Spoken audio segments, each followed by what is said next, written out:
மல்கியா அதிகாரம் 1. மல்கியாவை கொண்டு கர்த்தர் இஸ்ரவேலுக்கு சொன்ன வார்த்தையின் பாரம். நான் உங்களை சிநேகித்தேன் என்று கர்த்தர் சொல்லுகிறார். அதற்கு நீங்கள் எங்களை எப்படி சிநேகித்தீர் என்கிறீர்கள். கர்த்தர் சொல்லுகிறார், ஏசா யாக்கோபுக்கு சகோதரன் அல்லவோ? ஆகிலும் யாக்கோபை நான் சிநேகித்தேன், ஏசாவையோ நான் வெறுத்தேன்.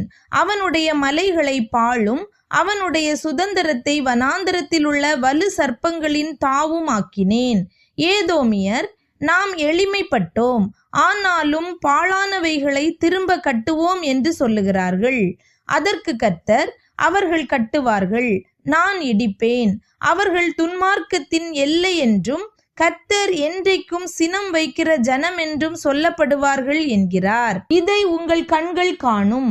அப்பொழுது நீங்கள், கர்த்தர் இஸ்ரவேலுடைய எல்லை துவக்கி மகிமைப்படுத்தப்படுவார் என்பீர்கள்.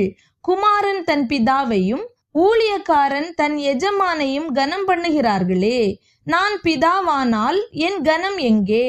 நான் எஜமானானால் எனக்கு பயப்படும் பயம் எங்கே என்று சேனைகளின் கர்த்தர் தமது நாமத்தை அசட்டை பண்ணுகிற ஆசாரியர்களாகிய உங்களை கேட்கிறார். அதற்கு நீங்கள், உமது நாமத்தை எதினாலே அசட்டை பண்ணினோம் என்கிறீர்கள். என் பீடத்தின் மேல் அசுத்தமான அப்பத்தை படைக்கிறதினாலேயே.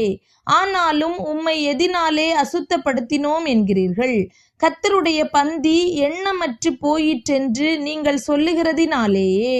நீங்கள் கண் ஊனமானதை பலியிட கொண்டு வந்தாலும் அது பொல்லாப்பல்ல.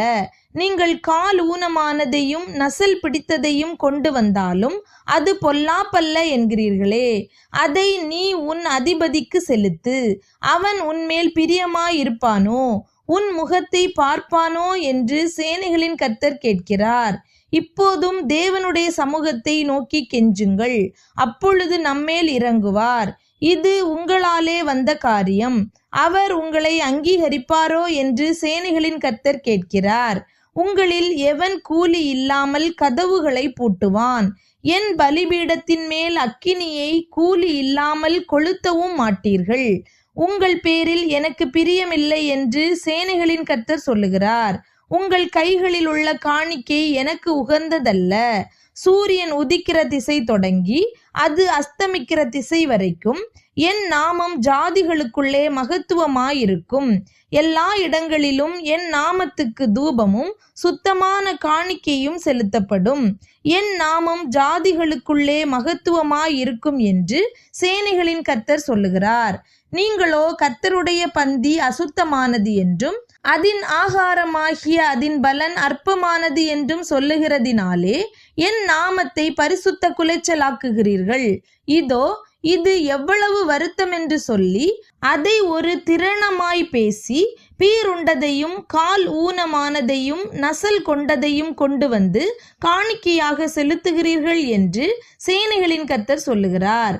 அதை உங்கள் கைகளில் அங்கீகரித்து கொள்வேனோ என்று கர்த்தர் கேட்கிறார்.